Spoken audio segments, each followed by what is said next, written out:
Hello family, welcome to Stories by Tocci. We bring you interesting folk tales. Please subscribe and drop a like for us. This generosity would go a long way for us.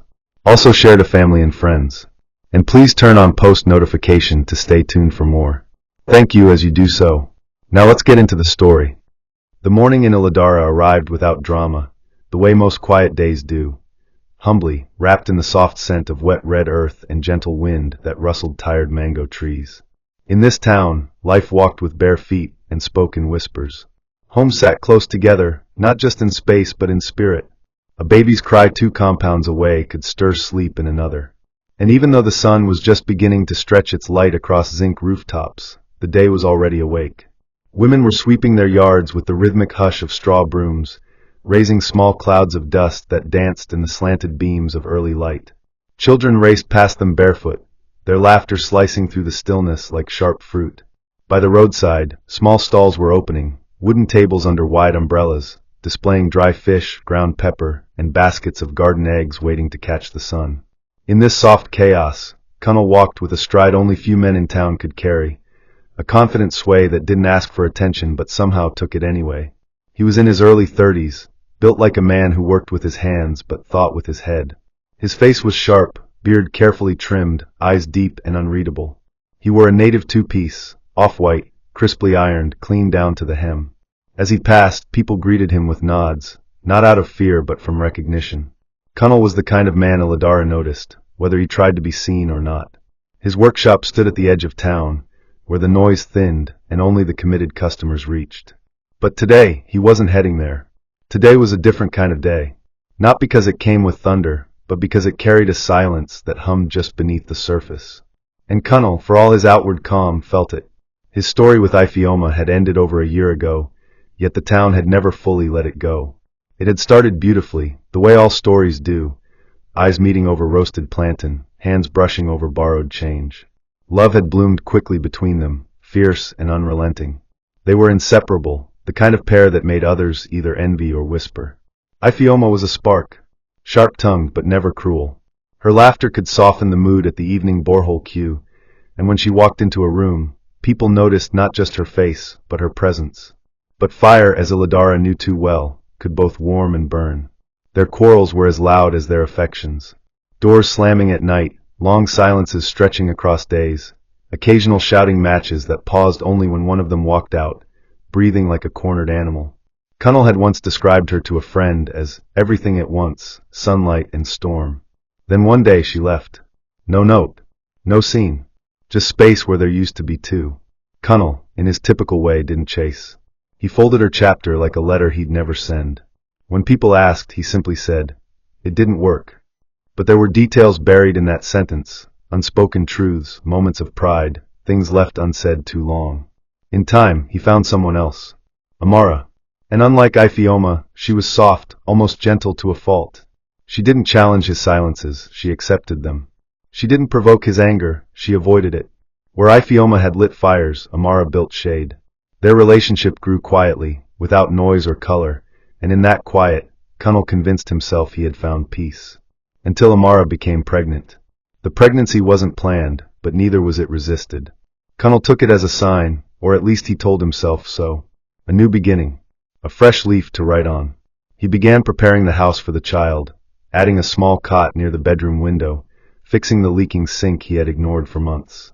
Amara started sewing baby clothes with her mother's old Singer machine, humming softly in the afternoons while the fan creaked above her.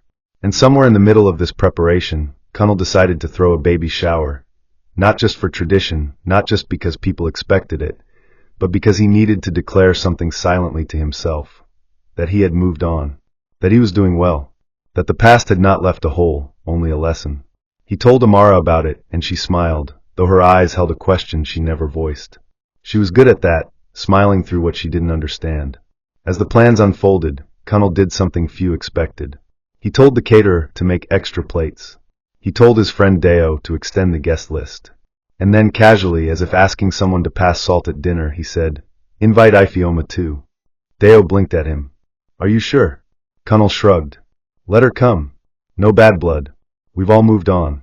But something behind his words itched with vanity. He wanted her to see. Not the decorations or the gifts. He wanted her to see him, still standing, still strong, still desired. He thought she wouldn't come. That she'd see the invitation and toss it. Or laugh. Or cry. But she wouldn't show up. He was sure of it. That's why he sent it. The day arrived slowly, like it had been warned ahead. The compound filled steadily with guests, some family, some friends, and others who had come purely for the food and gossip. Amara sat beneath a white and blue canopy, her belly wrapped in soft lace, her face powdered and glowing. Older women surrounded her, teasing and advising, adjusting her wrapper every few minutes as if their hands couldn't stay still. The children played loudly in the background, their laughter occasionally rising above the soft music playing from a hired speaker. Guests sipped drinks from sweating plastic cups, the air thick with the smell of jollof and grilled meat. Kunal moved from table to table, smiling, greeting, laughing a little too loudly. Everything looked fine, polished even. Until the black Corolla rolled up. It didn't honk. It didn't blast music. It just parked quietly at the edge of the compound. Doors opened. And then, like a scene from a memory brought back in flesh, Ifeoma stepped out. She wore a navy gown that flowed like water, simple but elegant. But it was not just her arrival that cracked the air. It was the two little boys, no older than 2, holding her hands. Identical, dark-eyed, and unmistakably Kunal's. No one said a word. Plates froze midair. Someone turned the music down without being told. And in the stunned silence that followed, the only sound was the soft whisper of consequence, arriving fashionably late. The sun that rose over Iladara on the morning of the baby shower had no idea it was about to witness a turning point. It spread its warm arms across the rooftops, kissed the tops of plantain trees, and lit up the narrow alleyways like it did every day, unaware of the drama that would soon unfold beneath its watchful gaze. In the compound behind Kunal's workshop, preparations began before the cock had even cleared its throat. Women, barefoot and focused, swept the dusty ground until it gleamed. Children ran about carrying plastic chairs on their heads, balancing them like circus acts, while the aroma of jollof rice swirled through the air like a promise of satisfaction. Amara, adorned in a flowing cream gown with hand-stitched embroidery around her growing belly, sat beneath a newly erected canopy. Her cheeks glowed with the light of a woman both adored and expectant. She smiled politely as visitors trickled in, handing out compliments like tiny bouquets. But beneath her calm exterior, something else churned, an emotion she hadn't named yet, but one that wrapped itself around her chest like a snake waiting for the right moment to squeeze. She looked around frequently, her eyes searching for nothing in particular, yet alert as if her spirit already sensed something was off. Her mother hovered beside her, beaming with pride, speaking loudly to every guest and patting Amara's hand every few minutes like she was trying to remind her that today was about joy and nothing else. The music started slow, as was custom, tunes from old tapes, the kind that reminded people of their youth, of simpler days and untouched hearts. Kunal moved through the crowd like a host in his prime, greeting each guest with firm handshakes and practiced laughter. He looked like a man who had mastered the art of beginning again. But in his pocket, his phone buzzed. A message from an unfamiliar number had arrived hours earlier. Just a simple line. "We'll be there." He hadn't told Amara. They didn't come immediately. The car appeared in the distance just when the compound had filled to the brim, and the music had shifted into full celebration. Neighbors, relatives, and colleagues from Kunal's workshop had all taken their places. Paper streamers fluttered in the breeze. The hired MC had begun cracking harmless jokes about Kunal's carpentry days, and how he used to make cradles long before he needed one himself. Everyone laughed. Laughter hung in the air like smoke, refusing to disappear. Then a hush began to fall, not all at once, but like ripples on water, starting from those nearest the entrance gate and spreading slowly inward. Heads began to turn. The music continued for a few seconds, confused and unaware, until the DJ caught on and lowered the volume. A black Toyota Corolla pulled up just outside the entrance, tires crackling softly against gravel. No one got out at first. Then the driver's door opened. Ifeoma stepped out slowly, dressed in a simple navy blue dress that caught the sunlight in places and turned the rest into shadow. Her hair was braided, not extravagantly but with neat care. Her lips wore no lipstick, her eyes no makeup, but she walked with the poise of someone who had endured and chosen silence over spectacle. The compound stared. Conversations halted mid-sentence. Hands stopped mid-wave. Kunal's eyes found her the moment she emerged, and his heart skipped as if startled by its own guilt. But it wasn't just her presence that stole the air from everyone's lungs. She walked to the other side of the car and opened the back door. Two small boys stepped out, holding her hands tightly, each one dressed in clean, identical polo shirts that said, "We love Mummy." Their heads were full of thick black curls, and their faces bore a striking resemblance to someone already standing in the crowd. Whispers began. A woman standing near the puff-puff table clutched her wrapper tighter, murmuring, "Ah, these children look like," but her sentence hung unfinished. Ifeoma walked through the compound without flinching, her eyes straight ahead, ignoring the heat of 100 eyes. The boys followed beside her like shadows with weight. She stopped only when she reached the side of the canopy, where Amara was still seated, now frozen like a painting, her eyes flicking from the boys to Cunnel and back again. What followed wasn't chaos, it was worse. It was stillness soaked in tension. No one moved. No one knew how to react. Cunnel's feet were suddenly nailed to the ground, his smile long forgotten, replaced by an expression that couldn't decide whether it was fear, regret, or panic. He looked at the twins and then at Ifeoma, who stood beside them like a tree that had weathered storms and still had barked to prove it. For a brief second, his lips parted, as if a greeting had formed on his tongue. But what could he possibly say? Hello sounded too shallow. Sorry sounded too late. Amara stood slowly. Her movement was so measured, so calm, it hurt more than if she had screamed. Her hand instinctively rested on her belly, the unborn life inside her suddenly feeling too exposed. She looked at Cunnel, then at Ifeoma, and then at the children. The silence stretched. Someone at the back cleared their throat nervously. A plastic chair squeaked as a guest adjusted uncomfortably. But no one spoke. Ifeoma broke the silence not with words, but by leading the boys to a corner seat and sitting down like any regular guest, as if this were simply another Sunday celebration. One of the twins, curious and alert, waved at a man standing nearby. The man waved back awkwardly, uncertain whether to smile or bow. Cunnel finally moved. His steps were small, as if each one required approval. He walked past guests who didn't meet his gaze. He reached Ifeoma and asked in a voice barely audible, Why did you come?" She looked up at him slowly, her expression unreadable. "You invited me," she said.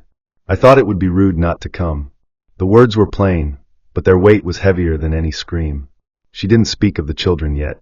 She didn't need to. Their faces had done all the speaking already. And in that moment, Cunnel realized what he had truly done.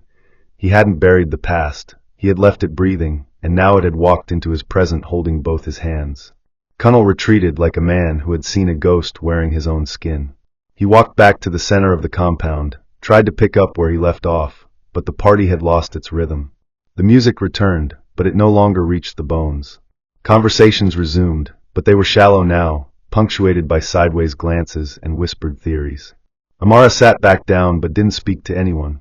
Her mother tried to coax her with food, but she waved it away.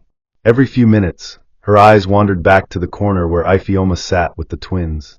The boys, unaware of the storm their presence had stirred, ate small chops with careless joy, giggling whenever they dropped crumbs on their laps. Guests couldn't help but peek. Some turned their chairs to watch. Others walked up to them pretending to admire the boys' hair or shoes, all just to get a closer look.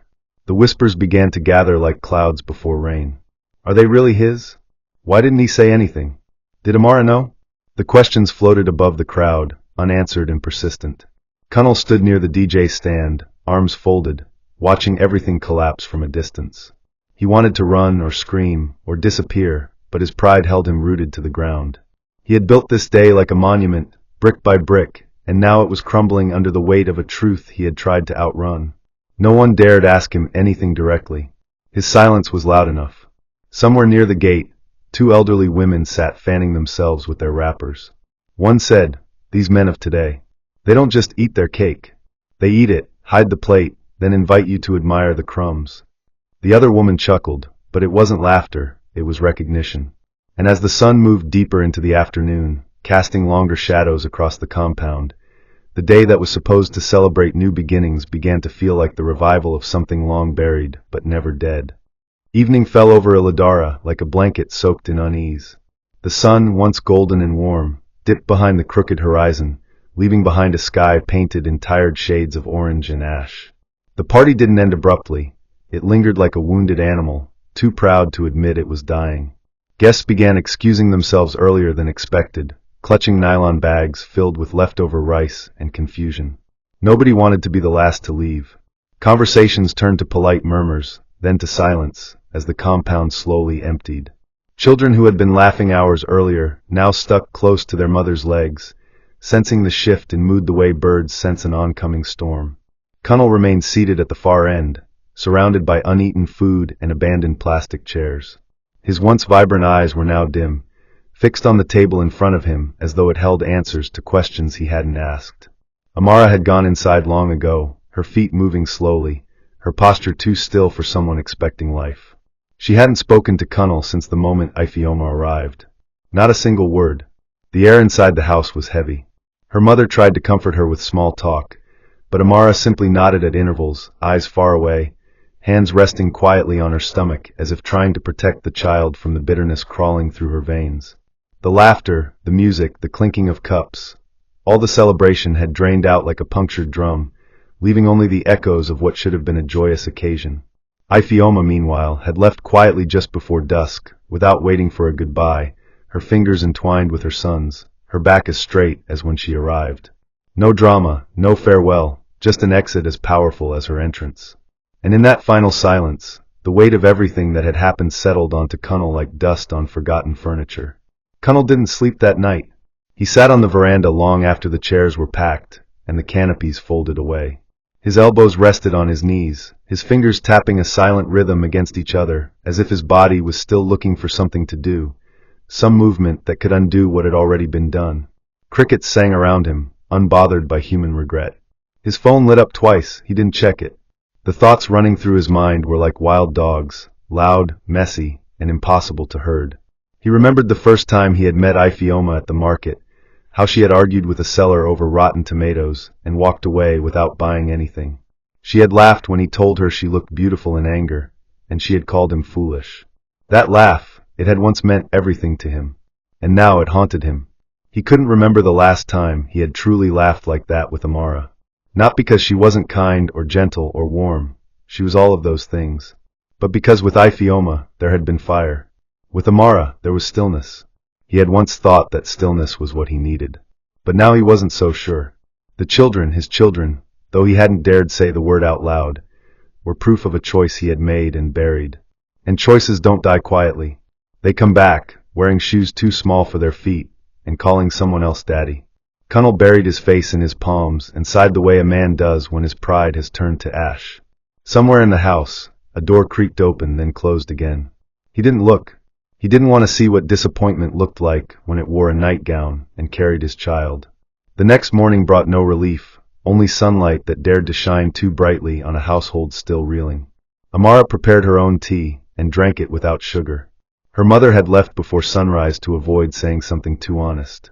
Cunnel sat across from her at the table, watching the steam rise from her cup as if it could somehow tell him what she was thinking. She didn't speak, and he didn't dare break the silence. He wanted to explain, but how do you explain a silence you chose to keep for 2 years? He wanted to say he didn't know about the children, but that would have been a half-truth at best. He hadn't known, but he also hadn't tried to know. When Ifeoma left, he didn't call. He didn't write. He had told his friends she was too dramatic, too hard to handle, too unwilling to bend. The truth was he had been scared. Scared of the way she challenged him, the way she saw through his performance and asked for the version of him he wasn't ready to become. So he had chosen comfort, simplicity, a life with fewer questions. But truth has a strange way of circling back.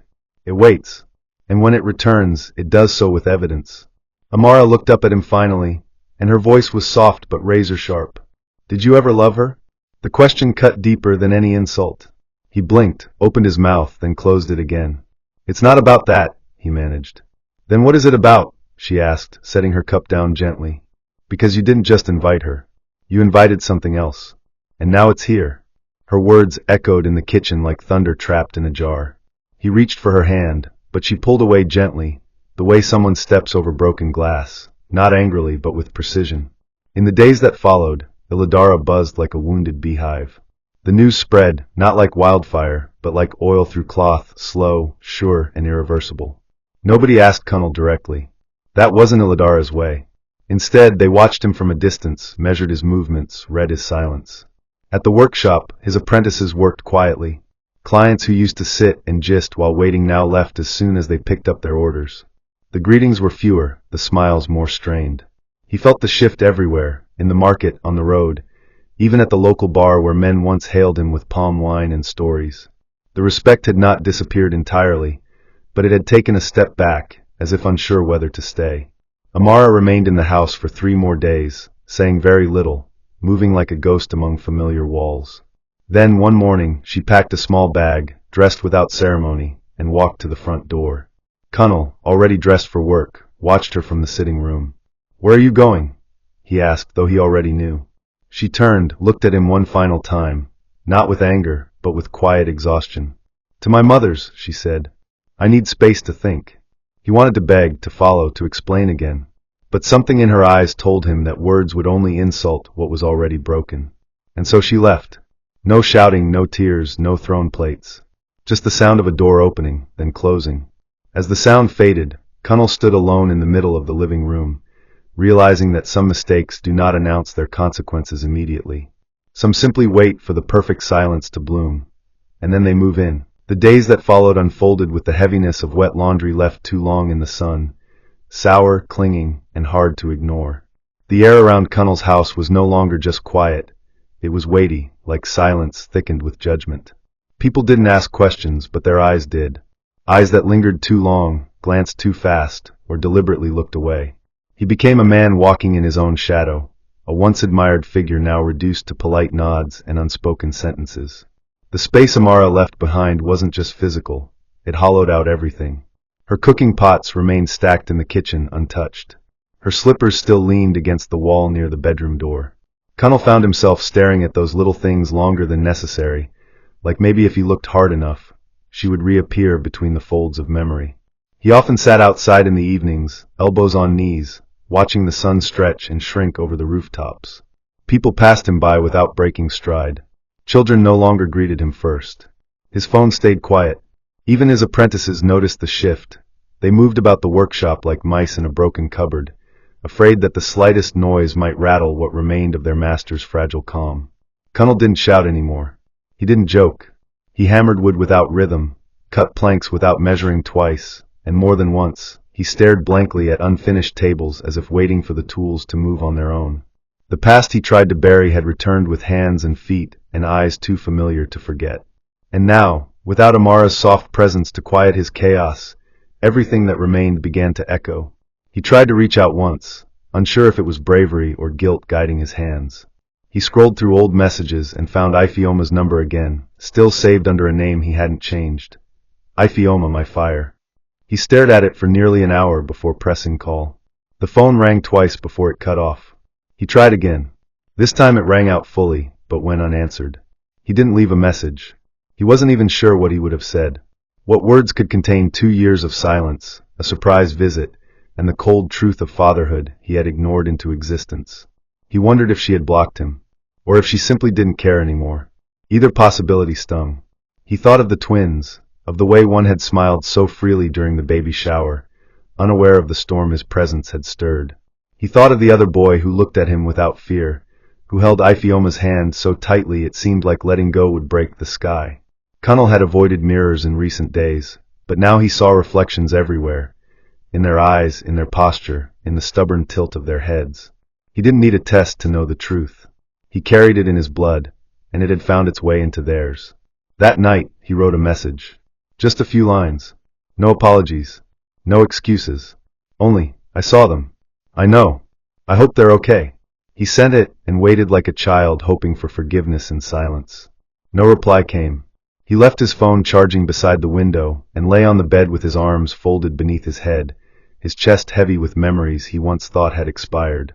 The light from the hallway flickered faintly, the only movement in a house that had fallen asleep without peace.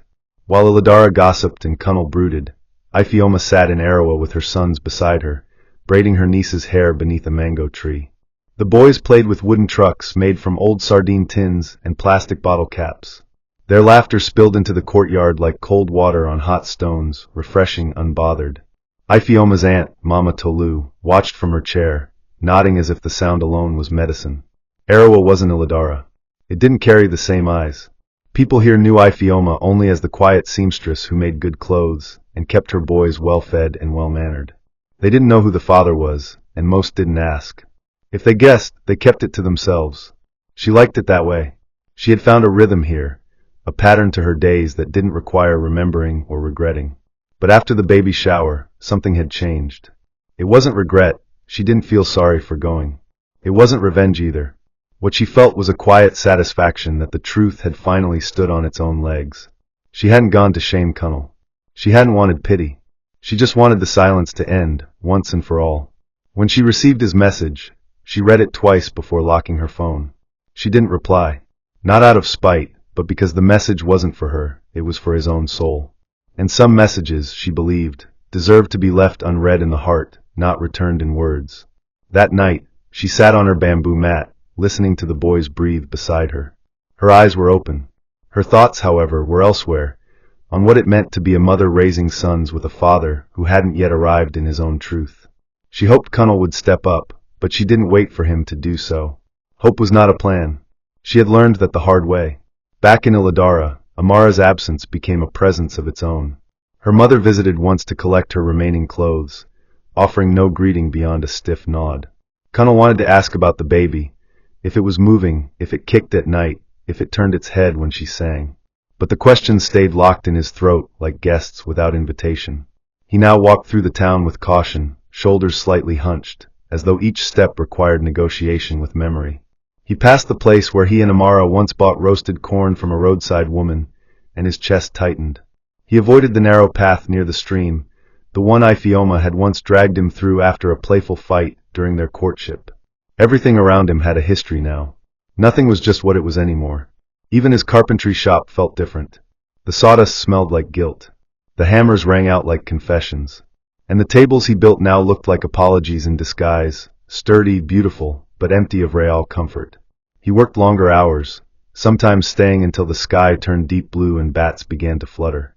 No one told him to stop. They simply left when it was time. And he remained, the last man under the buzzing bulb, holding wood like it could absolve him. But forgiveness is not earned through sweat alone. He knew that now. The town had shifted its perception of him, not with loud accusations, but with quiet distance. A woman at the store asked if he wanted to buy something for the children, then quickly apologized. He forced a smile. Not yet, he said. But even that lie had no legs to stand on. He was a man who had built his life with strong hands, but for once he had no idea what to build next. The following weeks unfolded in slow motion, as though time had become reluctant to carry Cunnel forward. Each morning felt like a task, each evening a quiet punishment. He no longer greeted the day with confidence. Instead, he moved through his routines like a man ticking boxes on a form he no longer believed in. The routines themselves remained unchanged. Open the workshop at dawn, inspect the wood delivery, oversee the apprentices, then hammer, cut, sand, polish. But there was no longer any satisfaction in the work. It was all noise now. Even the comforting scent of sawdust and varnish had lost its warmth, replaced by something sterile and unfamiliar. The bench where he once sat to drink water and chat with customers had become a shrine to his silence. Every now and then, people came by and greeted him respectfully, but there was always a distance in their voices, an undercurrent of caution. Iladara hadn't condemned him outright, but it had placed him under quiet observation. It wasn't that people stopped liking Cunnel, it was that they no longer knew which version of him they were looking at. Some whispered about the twins, others about Amara's quiet departure. No one spoke to him directly, and he didn't volunteer any explanations. One afternoon, while smoothing the surface of a mahogany table, he caught a glimpse of his reflection in the polished wood. The man looking back at him appeared older than he remembered. Not because of wrinkles or gray hairs, but because of the hollowness in his eyes that had once dreamed of building a home, but now only saw the ruins of a house that never truly stood. It wasn't until a Friday, nearly a month after the baby shower, that he decided to travel to Arawa. He hadn't told anyone, not even his apprentices. He simply locked the workshop, put on a shirt that no longer held the scent of cologne, and boarded the early morning bus that wound its way through the hills and farms leading to the quiet town where Ifioma now lived. The road was uneven, filled with potholes that made the passengers sway side to side like half-filled bottles. Cunnel barely noticed. His mind was louder than the rattle of the engine. Questions buzzed around his skull like bees trapped in a jar. What would he say to her? What could he say to her? Would the boys even recognize him? Should they? He didn't come with an apology in hand. Not yet. It felt too early for that, too presumptuous. He came to see, to witness, to perhaps understand a version of his life that had continued without him. When the bus pulled into the main stop in Arawa, Kunnal stepped down into a town that moved more slowly than Uladara, but with a rhythm that felt purposeful. He asked for directions to Mama Tolu's house, and followed the path through quiet streets framed by almond trees and blue-roofed houses. As he approached the compound, he saw the boys first. They were sitting on the ground, playing with two wooden animals carved crudely but lovingly. Their heads were down, their mouths moving, their joy uninterrupted by the world. He stood still watching. There was no dramatic music, no sudden realization. Just a quiet ache in his chest, like discovering something precious long after it had been lost and handled by others. Ifeoma stepped out of the house with a tray in her hands, her body moving with a calm he had forgotten she possessed. She saw him and didn't flinch. Didn't shout. Didn't turn away. She simply set the tray down on a stool and walked toward him, her eyes steady. "You came," she said. He nodded. "I had to." They didn't talk inside. They sat beneath the mango tree at the edge of the compound, where the air smelled faintly of boiled groundnuts and dust. The twins were still nearby, unaware of the conversation blooming beside them. Ifeoma sat with her back straight, her hands folded in her lap, not in formality, but in control. She didn't want pity. She wanted clarity. Kunnal looked at her for a long moment before speaking, as if forming the words in his mouth took more effort than any labor he'd ever done. "I wasn't ready," he finally said. "When you left, I told myself all sorts of things to justify it. That you were too much.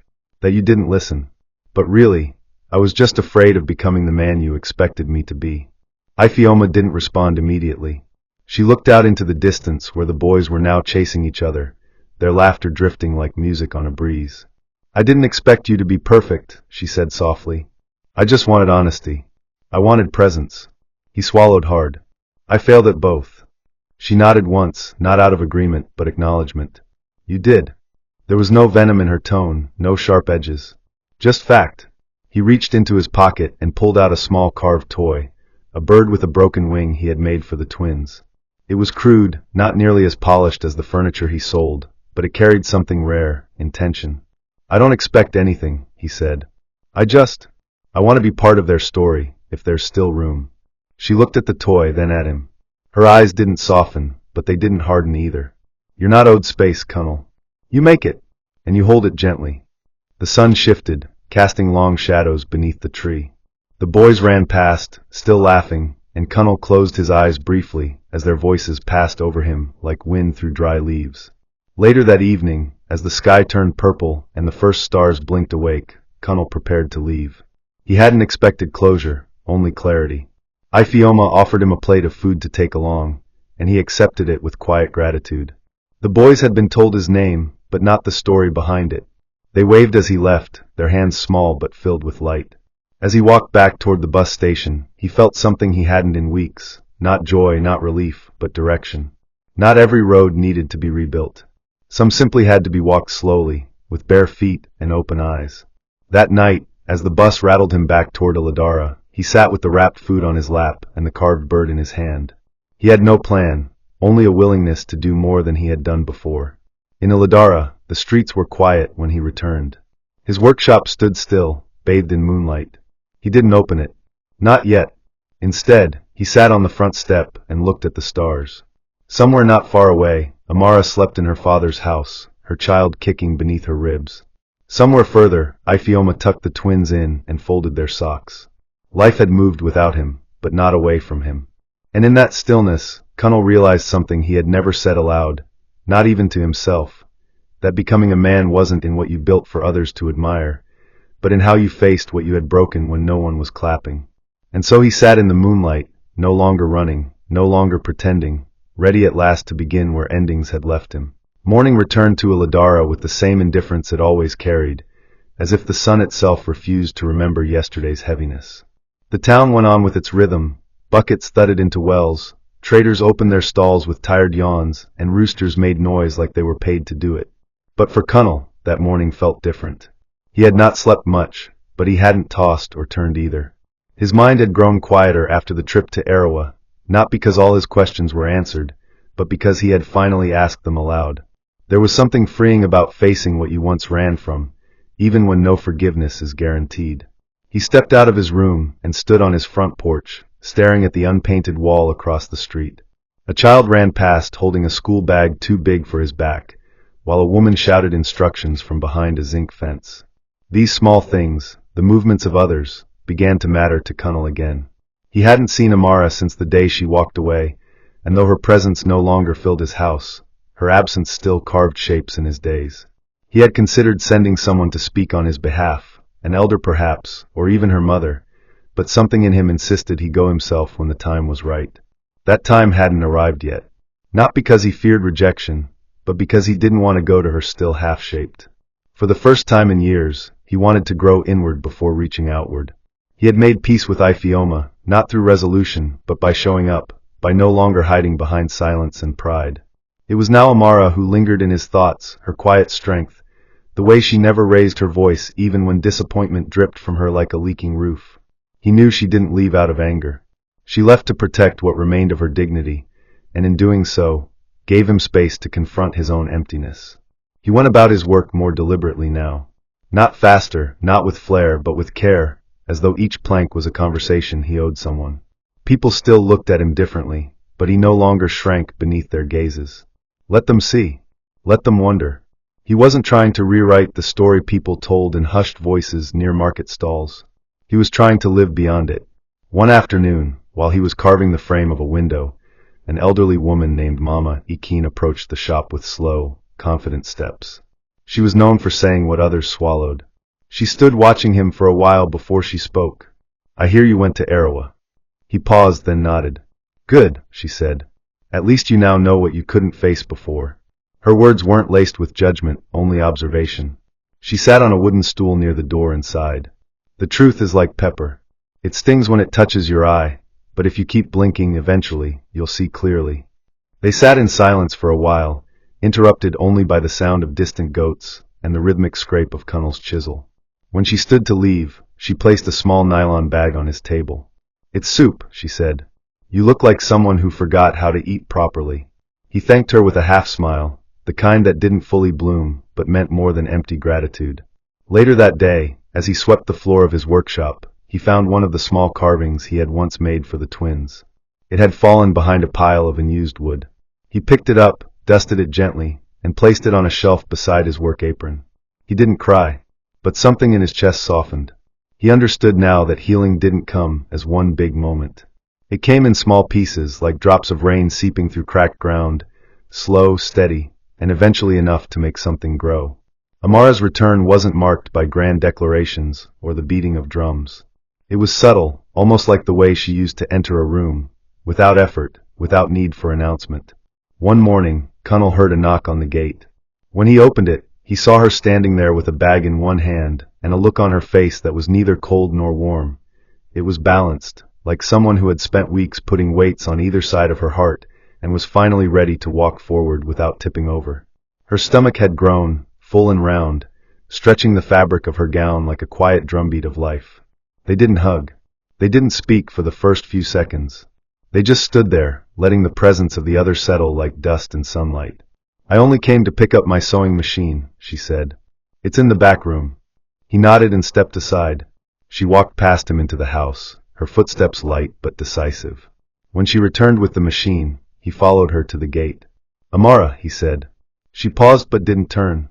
"You don't owe me anything," she said, her voice calm. "But if you mean to be part of this child's life, do it with both feet inside. Not one foot in shame and the other in memory." He wanted to say something meaningful, something that would catch her breath like a well-placed sentence in a forgotten poem, but nothing he could think of felt complete. She adjusted the bag on her shoulder, glanced at him once, then walked away. He stood there for a long time after she disappeared from view, not broken, not confused, but stilled, as if a bell had been struck inside him, and its echo hadn't yet finished ringing. That night, he couldn't sleep. Not because of guilt, but because of possibility. Weeks passed, then months. The rains came, soft at first, then with weight. The Ladara changed its clothes as the season demanded. Green returned to trees, puddles formed in dirt roads, and umbrellas bloomed like temporary flowers. Life, unbothered by human troubles, moved forward. And within that rhythm, Kunnel carved a new space for himself. He began teaching some of the younger apprentices not just how to cut wood, but how to listen, to stories, to regrets, to the silences between words. He talked more, not loudly, but with sincerity. He wrote letters to Amara, not to beg, but to inform her of the things she deserved to know. He sent money too, unasked but not unwelcome. When the child finally arrived, a baby boy with strong lungs and restless feet, he was not in the room, but he waited outside the hospital for hours, refusing to leave until he saw them being wheeled out. Amara looked at him briefly, nodded once, and continued walking. The nurse smiled faintly, as though she had seen that kind of nod before, a beginning disguised as indifference. Kunnel took his time. He didn't push, but he remained constant, and slowly, the spaces between them shrank. He was invited to naming ceremonies, then to visit, then eventually, to carry his son on quiet mornings when the world was still. The twins visited from Arawa a few times, shy at first, but slowly warming up to the man whose hands built chairs and apologies. They didn't call him daddy yet, but they didn't flinch when he helped them fix broken toys. That in itself was a beginning. One evening, as the sun dipped low and the shadows grew long across the compound, Kunnel sat on the same bench where he once watched his world collapse. Only now he sat with a child on his lap, another leaning on his shoulder, and a silence that no longer stung. He looked ahead, not behind. Not because the past didn't matter, but because he had finally made peace with the fact that it could no longer be changed, only understood. And in that understanding, he found something he had never held before, not forgiveness, not applause, but peace that didn't need to be proven. Peace that simply stayed. Not every silence is peace, and not every moving on is healing. Sometimes, what we bury with pride rises again to meet us in our weakest moment. Always choose truth, even when it trembles. Be present for the people you say you love, not just in your words, but in your actions. Because when the consequences come, they won't knock, they'll walk in holding your reflection. Guard your choices, and never let ego be louder than wisdom. May your heart never be led by pride, but by purpose. May you never miss what's yours because you were too blind to see it, or too loud to hear it.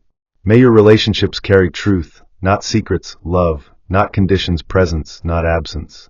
May your past never ruin your future, and may your future never fear your past.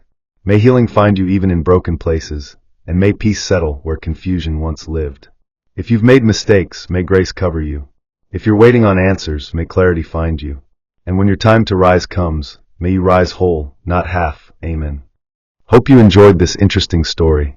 Please don't forget to like, share, and subscribe to our YouTube channel. Turn on post notifications. See you on our next story.